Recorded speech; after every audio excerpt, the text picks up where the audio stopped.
নমস্কার, সান্দন টিভিতে স্বাগত। সঙ্গে রয়েছি আমি মণিদীপা। চলে যাচ্ছি বিস্তারিত সংবাদে। লোকসভা নির্বাচনের নির্ঘণ্ট ঘোষণা হওয়ার প্রাক মুহূর্তে শাসক বিরোধী মিশে একাকার। মন্ত্রিসভার সদস্য হলেন বিধায়ক অনিমেষ দেববর্মা এবং বিধায়ক বৃষকেতু দেববর্মা। তাদের শপথ বাক্য পাঠ করালেন রাজ্যপাল ইন্দ্রসেনা রেড্ডি নাল্লু। খুব শীঘ্রই তাদের দপ্তর বন্টন হবে বলে জানান মুখ্যমন্ত্রী ডাক্তার মানিক সাহা। রাজ্যের প্রধান বিরোধী দল তিপ্রামথা মিশে গেল শাসক দলে। দীর্ঘদিনের জল্পনার অবসান ঘটেছে বৃহস্পতিবার সকালে। রাজ্য সরকারের সাদর আমন্ত্রণে বিধায়ক অনিমেষ দেববর্মা এবং বৃষকেতু দেববর্মা এদিন যোগ দিলেন রাজ্য মন্ত্রিসভার সদস্য হিসেবে। সকাল 9:30 নাগাদ রাজভবনের দরবার হলে রাজ্যপাল ইন্দ্রসেনা রেড্ডি নাল্লু তাঁদের শপথ বাক্য পাঠ করান। জাতীয় সঙ্গীত পরিবেশন করে শুরু হয় শপথ গ্রহণ অনুষ্ঠান। ককবরক ভাষায় শপথ বাক্য পাঠ করেন বিরোধী দলনেতা আসন ছেড়ে আসা বিধায়ক অনিমেষ দেববর্মা। এদিনের অনুষ্ঠানে উপস্থিত ছিলেন মুখ্যমন্ত্রী ডাক্তার মানিক সাহা, মন্ত্রিসভার সমস্ত সদস্য এবং তিপ্রামথা সুপ্রিমো প্রদ্যুৎ কিশোর দেববর্মন, সভাপতি বিজয় রাঙ্খল সহ দলীয় নেতৃত্ব। শপথ গ্রহণ অনুষ্ঠান ঘিরে ব্যাপক উচ্ছ্বাস দেখা গেল এদিন দুই দলের মধ্যেই। মুখ্যমন্ত্রী ডাক্তার মানিক সাহা জানান, মন্ত্রিসভার সদস্য হিসেবে দায়িত্ব পাওয়া অনিমেষ দেববর্মা ও বৃষকেতু দেববর্মাকে শুভেচ্ছা। আগামী দিনে তারা জনগণের স্বার্থে কাজ করবেন বলে অভিমত ব্যক্ত করেন। মুখ্যমন্ত্রী আরও বলেন, এই সরকার সকলকে নিয়ে চলতে চায়। এরই সুফল আজ লক্ষ্য করতে পেরেছে সকলে। দায়িত্বপ্রাপ্ত মন্ত্রিসভার দুই সদস্যের দপ্তর শীঘ্রই বন্টন হবে। আরও বলেন, এক ত্রিপুরা শ্রেষ্ঠ ত্রিপুরা, উন্নত ত্রিপুরা গড়ার ক্ষেত্রে তিপ্রামথা সরকারে অন্তর্ভুক্তি গুরুত্বপূর্ণ ভূমিকা রাখবে। রাজ্যের সামগ্রিক বিকাশে এই ঐতিহাসিক পদক্ষেপ গ্রহণের জন্য ধন্যবাদ জানান প্রধানমন্ত্রী নরেন্দ্র মোদী এবং গৃহমন্ত্রী অমিত শাহকে। এখন পর্যন্ত সভার সদস্যের সংখ্যা দাঁড়িয়েছে 11 জন। কবে নাগাদ দপ্তর বন্টন করা হবে এবং কি কি বিষয় শিগগিরই আপনারা জানতে পারবেন কখন এবং কাকে কি দপ্তর দেওয়া হচ্ছে, এর মধ্যে খবর পাবেন। এখনো ডিসিশন হয়নি, সবই সময়েই সব জানা যাবে। কবে নাগাদ বন্টন করা হবে? এর মধ্যে হয়ে যাবে। আমি তো এখন যাচ্ছি এয়ারপোর্টে, আর কি সম্প্রচারণ যেতে হবে মালদা। আমি আসার পরই ডিসিশন। আর কি সম্প্রচারণের কোনো স্কোপ রয়েছে? বললাম না, যখন যা হবে সব জানবেন আপনারা। আইপিএফটি তো আছে আমাদের, একজন মিনিস্টার তো আছেনি। স্যার, আজকে এই যে শপথ গ্রহণ অনুষ্ঠান, এই শপথ গ্রহণ রাজ্যবাসীর জন্য কি বলবেন? বা বলবো, আমরা তো সবসময় বলছি যে আমরা সবাই একসাথে জাতি জনজাতি মিলে আমরা ত্রিপুরাকে শ্রেষ্ঠ ত্রিপুরা বানানোর লক্ষ্যে আমরা কাজ করছি এবং সেই দিশায় আজকে আপনারা দেখতে পেলেন এখানে দুজন মিনিস্টার আজকে শপথ নিল। তো ন্যাচারালি আগামী দিন যেটা আমরা ভেবেছি যে সবাই মিলে একসাথে শান্তিতে এখানে বসবাস করব, তার একটা ঝলক কিন্তু আপনারা দেখতে পাবেন। বিজেপি থেকে আর কি কেউ মন্ত্রী হচ্ছে? বললাম তো, সময়ে সব জানতে পারবেন, এখন কি করে বলবো। শাসক বিরোধী মিশে একাকার হওয়ার ঘটনা রাজ্যবাসীর জন্য এক নতুন অভিজ্ঞতা হয়েছে। রাজ্য রাজনীতির পরিমণ্ডলে আগামী দিন আসতে পারে পরিবর্তন। সান্দন টিভি। আবেগ ভালোবাসার জলাঞ্জলি দিয়ে শাসক বিরোধী মিশে আজ একাকার। শপথ গ্রহণ অনুষ্ঠান শেষ হওয়ার পর আবারও জনজাতিদের জন্য দরদ দেখালেন মথার নেতৃত্ব। স্বার্থ পূরণের জন্য দিল্লি পর্যন্ত চাইছে নেটওয়ার্ক।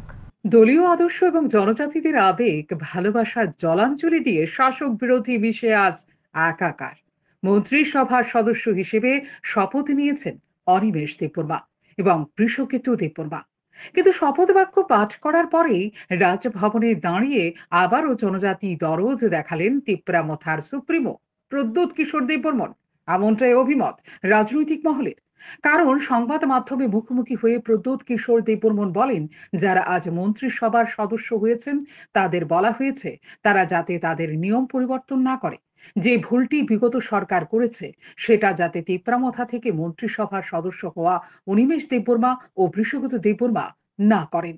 জনজাতিদের যে অধিকারের কথা আগে থেকে বলে এসেছে সেগুলি যাতে দাবি জানায় এবং যে দাবি রয়েছে সেগুলি আগামী দিনে মন্ত্রিসভার মধ্যেও রাখতে হবে। দল চাইছে আগামী দিনে তিপ্রামথার কাউকে দিল্লি পাঠাতে, যাতে দিল্লিতে জনজাতিদের দাবি উত্থাপন করা যায়। অর্থাৎ দল এবং দলের চিহ্ন গুরুত্বপূর্ণ নয়, গুরুত্বপূর্ণ দিল্লি গিয়ে চুপ না থেকে যাতে জনজাতিদের অধিকার সম্পর্কে আওয়াজ তুলে। जो गलती पिछले सरकार में कभी कभी हुई है कि आप मंत्री बनने के बाद अपने लोगों का मुद्दा नहीं उठाते हो, चुप बैठ जाते हो, वैसा नहीं चलेगा। और हमें अपना मुद्दा अब कैबिनेट के अंदर भी रखना पड़ेगा। कैबिनेट के बाहर तो मैं हूँ रखने के लिए, कैबिनेट के अंदर जो हमारा अचीवमेंट, हमारा गोल, हमारा लक्ष्य है, उनको ये रखना पड़ेगा बिना हिचकिचाहट। और दिल्ली में भी हम सोच रहे हैं कि एक ऐसे ही व्यक्ति को भेजे जो हमारी बात दिल्ली में भी रहे। এদিকে শপথ গ্রহণের পর মন্ত্রিসভার নয়া সদস্য অনিমেষ দেববর্মা জানান, আগে তিনি বিরোধী দলনেতা হিসেবে দায়িত্ব পালন করেছেন, এখন মন্ত্রী হয়েছেন। দায়িত্বে পরিবর্তন এসেছে এবং সেই দায়িত্বও তিনি পালন করতে জনগণের জন্য কাজ করতে চায় বলে জানান। আরো বলেন, আজকে দলের দুজন মন্ত্রিত্ব পাওয়া বিগত দিনের লড়াইয়ের সাফল্য। তিনি সাংবাদিকের এক প্রশ্নের উত্তরে বলেন, মন্ত্রী হয়ে তিনি গ্রেটার তিপ্রাল্যান্ডের দাবি করতে পারবেন। এর জন্য প্রয়োজনে তিনি আন্দোলন করে গ্রেপ্তার হতে পারবেন। মন্ত্রী হয়ে কি আপনি কি এই আন্দোলনটা করতে পারবেন? কেন পারবেন? সরকার তো বরাবর মন্ত্রীর গ্রেপ্তার হয়েছে অনেক জায়গায়, কেন্দ্রীয় মন্ত্রীর গ্রেপ্তার হয়েছে, আন্দোলন করতে হবে। যখন আন্দোলনের এমন একটা পরিস্থিতি হবে, করব কি আছে। এদিকে শপথ গ্রহণের পরে তিপ্রামথা দলের বিধায়ক তথা মন্ত্রিসভার নয়া সদস্য বৃষকেতু দেববর্মা বলেন, আজকেও দলের এজেন্ডা গ্রেটার তিপ্রাল্যান্ড। মাত্র 3 বছর হয়েছে আন্দোলনের, তাই গ্রেটার তিপ্রাল্যান্ডের জন্য অপেক্ষা করতে হবে বলে জানান। আরো বলেন, মন্ত্রিসভার সদস্য হয়েও গ্রেটার তিপ্রাল্যান্ডের জন্য আগামী দিনে অবশ্যই আন্দোলন করতে পারবেন। আগামী দিনে কি কাজ করার লক্ষ্য আছে? এই যে গ্রেটার তিপ্রাল্যান্ড আপনাদের যে ইস্যুটা, এই ইস্যু নিয়ে কি আগে এগিয়ে যেতে পারবেন? কেন পারবো না? গ্রেটার তিপ্রাল্যান্ড আমাদের পলিটিক্যাল আমাদের এজেন্ডা। আমরা আজকে সরকারের উদ্দেশ্যে ঠিক আছে, কিন্তু আমাদের দাবি অবশ্যই থাকবে। হয়তো জনগণের প্রশ্ন হতে পারে কবে পাওয়া যাবে গ্রেটার তিপ্রাল্যান্ড, হয়তো আপনারা প্রশ্ন করতে পারেন কবে পাওয়া যাবে গ্রেটার তিপ্রাল্যান্ড। আপনারা জানেন কয়েক মাস আগে রাম মন্দির হয়েছে, রাম মন্দির করার জন্য 500 বছর আন্দোলন করতে হয়েছে। আমরা কত বছর আন্দোলন করেছি? মাত্র 3 বছর। আপনিও কি মনে করছেন যে 500 বছর পরে গ্রেটার তিপ্রাল্যান্ড হবে? এটা বলছি না, আমি শুধু উদাহরণটা দিলাম। যেমন ধরুন আমার ঝাড়খণ্ড রাজ্যটা হয়েছে, তারা কত বছর আন্দোলন করে, অনেক আন্দোলন করে, আমরাও আন্দোলন করি। থেকে কি আপনারা গ্রেটার তিপ্রাল্যান্ড করতে পারবেন? গ্রেটার তিপ্রাল্যান্ড আমরা জানাচ্ছি বিরোধিতা করছে। হ্যাঁ, এই সরকার তো গ্রেটার তিপ্রাল্যান্ডের বিরোধিতা করছে। বিরোধিতা করুক না, কি প্রবলেম আছে? আপনারা কি সরকারের থেকে এই আন্দোলন করতে পারবেন? অবশ্যই পারবো। তবে বলার অপেক্ষা রাখে না। 2023 বিধানসভা নির্বাচনের আগে বিজেপি এবং তিপ্রামথার বন্ধুত্ব প্রকাশ্যে না আসলেও লোকসভা নির্বাচনের আগে ভোরের আলোর মতো পরিষ্কার হয়ে গেছে। দুই দলের বন্ধুত্ব রাজভবনে শুভেচ্ছা বিনিময়ের মাধ্যমে প্রকাশ হলো বৃহস্পতিবার। মন্ত্রিসভার 2 সদস্যের মুখে ছিল গ্রেটার তিপ্রাল্যান্ডের দাবি। জনগণের স্বার্থে কাজ করার শব্দ তাদের মুখ থেকে চয়ন হয়নি বলেই চলে। তবে রাজ্য রাজনীতির পরিমণ্ডল কোন দিকে সেটা বোঝা গেছে এই দিন। মঞ্চে দাঁড়িয়ে গত কয়েকদিন আগে তথাকথিত জনদরদী নেতা বলেছিলেন, মন্ত্রী, গাড়ি, সিকিউরিটি এগুলি দিয়ে কি করবেন? কিন্তু কয়দিনের মধ্যেই প্রকাশ্যে যোগ দিলেন শাসক গোষ্ঠীতে। জনজাতিদের আবেগ, ভালোবাসা কতটা সম্মান পেয়েছে সেটা জনগণই ভালো বলতে পারবে বলে অভিমত রাজনৈতিক মহলের। 2018 নির্বাচনের আগে যে পথে এগিয়েছিল আইপিএফটি, সেই পথে আজ এগিয়েছে মথা। দিল্লির জালে মথা আদর্শ ধরে রাখতে পারল না বলেই অভিমত। রাজ্যবাসী প্রত্যক্ষ করেছে, রাজনীতিতে অসম্ভব কিছু নয়। ফায়দা লুটতে আদর্শ জলাঞ্জলি দিয়েছে বলে গুঞ্জন রাজনৈতিক মহলে। এদিন প্রদ্যুৎ কিশোর দেববর্মনের কথায় স্পষ্ট হয়ে গেছে, লোকসভা নির্বাচনে পূর্ব আসন থেকে তিপ্রামথা প্রার্থী দিতে চাইছে, যার কারণে দিল্লি পর্যন্ত নেটওয়ার্ক গড়ে তুলতে চাইছে। সংবাদ মহলের কাছে বলেন, তাদের দাবি নিয়ে দিল্লিতেও কথা বলার লোকের প্রয়োজন। যাই হোক, এই একাকার রাজনীতি আমজনতার কাছে গ্রহণযোগ্য হবে কিনা তা নিয়ে বিজেপি ও তিপ্রামথার মধ্যে অনেকেই অসন্তুষ্ট। শান্তন টিভি। সমস্ত জল্পনার অবসান ঘটিয়ে মন্ত্রিসভার সদস্য হিসেবে শপথ গ্রহণের আগে ত্রিপুরা বিধানসভার অধ্যক্ষ বিশ্ববন্ধু সেনের কাছে গিয়ে পদত্যাগ পত্র জমা দিলেন বিরোধী দলের নেতা অনিমেষ দেববর্মা। বৃহস্পতিবার সকাল 8টা নাগাদ ত্রিপুরা বিধানসভার অধ্যক্ষের কক্ষে যান তিনি। তারপর পদত্যাগ পত্র তুলে দেন অধ্যক্ষের হাতে।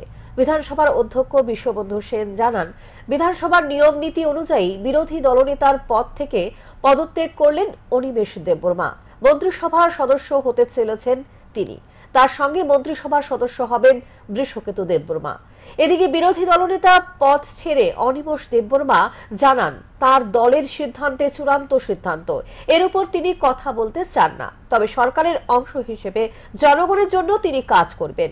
22 বছর রাজনৈতিক জীবনে তিনি প্রথমবার মন্ত্রিসভার সদস্য হওয়ার সুযোগ পেয়েছেন বলে জানান অনিমেষ দেববর্মা। এদিন পদত্যাগ পত্র জমা দেওয়ার সময় অনিমেষ দেববর্মার সাথে ছিলেন তিপ্রামথার অন্যান্য বিধায়ক সহ প্রাক্তন বিধায়করা। মাননীয় অধ্যক্ষের কাছে আমার রেজিগনেশন লেটারটা দিয়েছি as a leader of the opposition of Tripura legislative assembly, এবং কিছুক্ষণের মধ্যে আমরা গভর্নর হাউসের দিকে যাব। 9:30টায় আমাদের শপথ গ্রহণ অনুষ্ঠান, এবং আমার সাথে আজকে রেজিগনেশন দিতে যাওয়ার সময় আমাদের মাননীয় বিধায়করা ছিলেন এবং প্রাক্তন বিধায়ক তাপস দে মহোদয়, প্রাক্তন বিধায়ক রাজেশ্বর দেববর্মা সহ আমাদের আরও গণ্যমান্য ব্যক্তিরা উপস্থিত আছেন। তিপ্রামথার পক্ষ থেকে মহারাজা আসছেন, ওনাকে নিয়ে রাজভবনের দিকে আমরা যাব।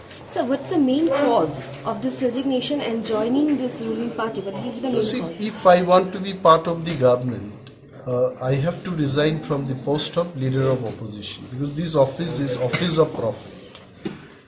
So as per the protocol and norms and system of the government, I have to leave this post because I am no longer going to be in the opposition, will be part of the government.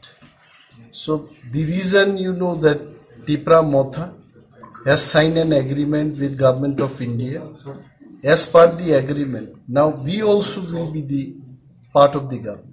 বৃহস্পতিবার সকালে পশ্চিম জেলার জেলা শাসক কার্যালয়ে conference হলে মন্ত্রী সুধাংশু দাসের পৌরোহিত্যে তপশিলি জাতি কল্যাণ দপ্তর, মৎস্য দপ্তর এবং প্রাণী সম্পদ বিকাশ দপ্তরের এক পর্যালোচনামূলক বৈঠক অনুষ্ঠিত হয়। 3 দপ্তরের যৌথ উদ্যোগে আয়োজিত বৈঠকে উপস্থিত মন্ত্রী সুধাংশু দাস সংবাদ মাধ্যমের কর্মীদের জানান, বৃহস্পতিবার জেলার দ্বিতীয় পর্যায়ের পর্যালোচনামূলক বৈঠক অনুষ্ঠিত হয়। বৈঠকে গুরুত্ব দেওয়া হয়েছে বিগত 3 মাসের কাজকর্মের বিষয়ে, অর্থাৎ প্রথম পর্যালোচনামূলক বৈঠকের পর দপ্তরের কর্মীরা জনগণের সমস্যা সমাধানে কতটা লক্ষ্যমাত্রায় গিয়ে পৌঁছাতে পেরেছে এবং যে ঘাটতি ছিল সেগুলি পূরণ হয়েছে কিনা, পাশাপাশি মাছ, মাংস ও ডিমের যে ঘাটতি রয়েছে সেই ঘাটতি কতটা পূরণ হয়েছে সে বিষয়ে খোঁজ খবর নেন। অপরদিকে তপশিলি জাতি কল্যাণ দপ্তরের পক্ষ থেকে যে পরিকল্পনা ছাত্রছাত্রী ও যুবকদের জন্য গ্রহণ করা হয়েছিল সেগুলি সঠিকভাবে বাস্তবায়ন হচ্ছে কিনা সেই বিষয়ে খোঁজ খবর নেন। এদিনের বৈঠক থেকে আগামী 3 মাসের জন্য পরিকল্পনা গ্রহণ করা হয়। পশ্চিম জেলার মানুষের সর্বাধিক সুবিধা নিয়ে আলোচনা করা হয় বলে জানান মন্ত্রী। বৈঠকে 3টি দপ্তরের আধিকারিকরা উপস্থিত ছিলেন। Fishery department, ARDD and SC welfare দপ্তরের সেকেন্ড রাউন্ড রিভিউ মিটিং হবে 19 ডিস্ট্রিক্টের। আমরা আগে ফার্স্ট রাউন্ড মিটিং করেছি। এই গত রিভিউ মিটিংয়ে যে টার্গেট আমরা 3 দপ্তরকে দিয়েছি সেগুলি বিষয়ে আমাদের আলোচনা হবে। এর বাইরেও আমাদের 3 দপ্তরের অধীন যে সমস্ত স্কিম এবং প্রজেক্ট অনগোয়িং চলছে তার বর্তমান পরিস্থিতি কি রয়েছে, কতটুকু প্রগ্রেস হয়েছে, যে লেভেলের প্রগ্রেস হওয়ার কথা সেটা হয়েছে কিনা, এই সমস্ত বিষয় নিয়ে আজ আমরা আলোচনা করব। এবং মূলত বিষয় হচ্ছে, যেহেতু অর্থ বছরের শেষ লগ্নে প্রায় আমরা চলে এসেছি, তো এই সময়ের মধ্যে যে কাজগুলি আমাদের কমপ্লিট করার কথা সেগুলি কতটা হয়েছে এই সমস্ত বিষয় নিয়ে আমরা আলোচনা করব। এবং আগামী ফিনান্সিয়াল ইয়ার, দ্যাট ইজ 24-25, আমাদের যে টার্গেট রয়েছে সেই সম্পর্কিত বিষয়ে আমরা আলোচনা রাখবো। আগামী 3 মাসের পরিকল্পনা আমরা আজকের এই মিটিংয়ে আলোচনা রাখবো। এর বাইরে আমাদের এআরডিডি এন্ড ফিশারি দপ্তরের মাধ্যমে বিশেষ করে মাছ, মাংস, ডিম এবং দুধ তার যে বর্তমান চাহিদা আমাদের রয়েছে সেই চাহিদার তুলনায় ঘাটতি আমাদের যেটা রয়েছে সেটাকে পূরণের জন্য আমরা যে টার্গেট দিয়েছি সেটাও কতটুকু অ্যাচিভ হয়েছে এবং আগামী দিনে আরো কতটা আমরা টার্গেট রাখবো, এই সমস্ত বিষয়ের উপর আলোচনা হবে। নির্বাচনী বন্ড নিয়ে সুপ্রিম কোর্ট গত মাসে যে ঐতিহাসিক রায় দিয়েছিলেন তাতে ঢিলেমি দেওয়ার জন্য স্টেট ব্যাংককে ব্যবহার করতে চাইছে কেন্দ্রীয় সরকার। এই অভিযোগ তুলেছে কংগ্রেস। ইতিমধ্যে কংগ্রেস সুপ্রিম কোর্টে দ্বারস্থ হয়েছে। স্টেট ব্যাংককে এই মর্মে সুপ্রিম কোর্টের কাছে নির্বাচনী বন্ড সংক্রান্ত বিস্তারিত তথ্য জানতে আগামী 30 জুন পর্যন্ত সময় চেয়েছে। অথচ সুপ্রিম কোর্ট 6 মাসের মধ্যে এই সংক্রান্ত বিস্তারিত তাদের কাছে দাখিল করার জন্য দেশের বৃহত্তম ব্যাংককে নির্দেশ দিয়েছিল। কিন্তু কেন্দ্রীয় সরকার নির্বাচনী বন্ড নিয়ে বিস্তারিত জানতে গড় রাজি। এই কারণে সারা দেশের সঙ্গে গোমতী জেলার জেলা কংগ্রেসের পক্ষে বৃহস্পতিবার উদয়পুর স্টেট ব্যাংকের সামনে এক বিক্ষোভ কর্মসূচি পালিত হয়। উপস্থিত ছিলেন গোমতী জেলার জেলা কংগ্রেসের সভাপতি টিটন পাল সহ মহকুমার বিভিন্ন প্রতিনিধিরা। গোমতী জেলার জেলা কংগ্রেস সভাপতি টিটন পাল বলেন, স্টেট ব্যাংকে অবিলম্বে বিস্তারিত তথ্য সুপ্রিম কোর্টকে জানানোর জন্য বৃহস্পতিবার বিক্ষোভ কর্মসূচিতে এই দাবি তোলা হয়। আপনারা জানেন 14 সালে লোকসভা নির্বাচনে ভারতীয় জনতা পার্টি নরেন্দ্র মোদীর নেতৃত্বে যখন এই দেশের সরকার গঠন করে, তারপর থেকে প্রশাসনের সমস্ত কিছুকে দলীয়করণ করে বিরোধীদের জব্দ করার জন্য একটা পরিকল্পিত ষড়যন্ত্র করে 18 সালে আমরা দেখলাম এই নরেন্দ্র মোদীর সরকার সম্পূর্ণ পরিকল্পিতভাবে ইলেকটোরাল বন্ড সেখানে এই দেশের মধ্যে চালু করেছে। যখন এই বন্ড চালু করা হয়, ভারতের জাতীয় কংগ্রেস তার তীব্র বিরোধিতা করে। কংগ্রেস বলেছে, বরাবরই বলেছে, এ দেশের কোন কোন শিল্পপতি, সাধারণ মানুষ যারা, রাজনৈতিক দলকে যারা চাঁদা দিচ্ছেন, দেশের মানুষের সেটা জানার অধিকার সেখানে রয়েছে। কিন্তু এই বন্ড চালু করে গোপন রাখার যে একটা প্রয়াস, সে প্রয়াসের বিরুদ্ধে এ দেশের যারা সুনামধন্য আইনজীবী যারা রয়েছেন, তারা সুপ্রিম কোর্টে সেখানে মামলা রুজু করেন।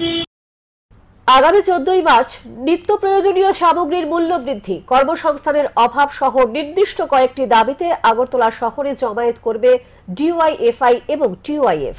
সরকারের উদ্দেশ্যে দাবি জানানো হবে বেকারদের জন্য কর্মসংস্থানের ব্যবস্থা করা এবং সাধারণ মানুষের সাথে নিত্য প্রয়োজনীয় সামগ্রীর মূল্য নিয়ন্ত্রণ করা।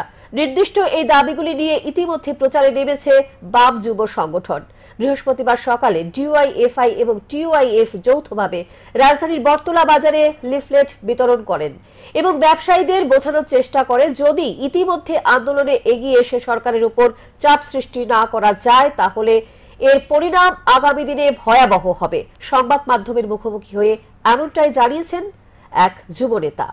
আমাদের ডিওয়াইএফআই ও টিওয়াইএফ, ভারতের গণতান্ত্রিক যুব ফেডারেশন, ত্রিপুরা রাজ্য উপজাতি যুব ফেডারেশন, আগামী 14ই মার্চ আগরতলা শহরে আমরা একটি যুব জমায়েত সংগঠিত করতে যাচ্ছি। নির্দিষ্ট দাবির ভিত্তিতেই এই সমাবেশ সংগঠিত হবে। এই সময়ে আপনারা সবাই জানেন যে প্রতিনিয়ত নিত্য প্রয়োজনীয় যে দ্রব্য, তার একদিকে যেমন মূল্য বৃদ্ধি হচ্ছে, আরেকদিকে হচ্ছে বেকার যুবকদের হাতে কাজ নেই, এবং অন্যদিকে এই যুবক যাতে কাজের দাবি না করতে পারে, ফলে ওদেরকে নেশার দিকে ধাবিত করা হচ্ছে। ফলে এই নির্দিষ্ট দাবির ভিত্তিতেই আমরা আগরতলা শহরে আগামী 14ই মার্চ একটি যুব জমায়েত সংগঠিত করার প্রশ্নে আমরা এই বটতলা বাজারে বিভিন্ন মানুষের কাছে এবং পথ চলতে যারা মানুষ, যারা ব্যবসায়ী মানুষ রয়েছেন, তাদের কাছে আমরা যাচ্ছি এবং ব্যাপক সাড়া আমরা ওনাদের কাছ থেকে পাচ্ছি। পশ্চিমবঙ্গ বাংলা একাডেমি জীবনানন্দ সভাঘরে মঙ্গলবার কণ্ঠে জাদুকর সব্যসাচী পুরস্কারে ভূষিত হলেন ত্রিপুরার বিশিষ্ট আবৃত্তি শিল্পী শাওলি রায়। কবি তীর্থ চুরুলিয়ার দোলন চাপা নজরুল ফাউন্ডেশনের আয়োজনে বুধবার দেশ বিদেশের 8 জন বিশিষ্ট বাচিক তথা আবৃত্তি শিল্পীকে কণ্ঠে জাদুকর সব্যসাচী পুরস্কারে ভূষিত করা হয়। পুরস্কার হিসেবে শাওলি রায়কে অক্ষবস্ত্র, পুষ্পস্তবক, স্মারক ও মানপত্র প্রদান করেন দোলন চাপা নজরুল ফাউন্ডেশনের সম্পাদক সোনালী কাজী। 15 লক্ষ টাকার মেলায় চলছে লুটের রাজ বলে অভিযোগ। আমবাসায় ধলাই জেলা ভিত্তিক সরস মেলার আয়োজন করা হয়েছে।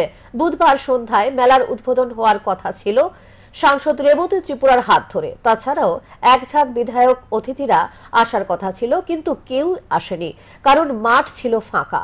জেলা ভিত্তিক সরস মেলার ছিল না লোকজন। তাছাড়াও প্রচার করা হয়নি এই মেলার।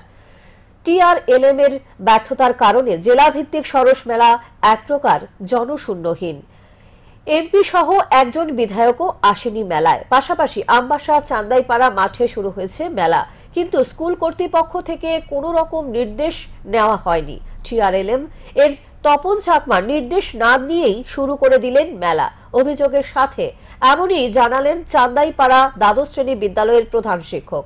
পাশাপাশি এই দুদিনের মেলায় হুক লাইন দিয়ে চলছে মেলার কাজ। বিদ্যুৎ চুরি করে মেলায় চলছে নাচ আবৃত্তির আসর। মেলায় আসা এসএইচজি গ্রুপের একজন মহিলা জানায়, তারা ফুলের বাগান করেছে, কিন্তু দপ্তর থেকে কোনো রকম সাহায্য পায়নি। নিজের চেষ্টায় কাজ চালিয়ে যাচ্ছে। সব মিলিয়ে লক্ষ লক্ষ টাকা গিলে খাওয়ার ধান্দায় মেলার ধান্দাবাজরা বলে অভিযোগ।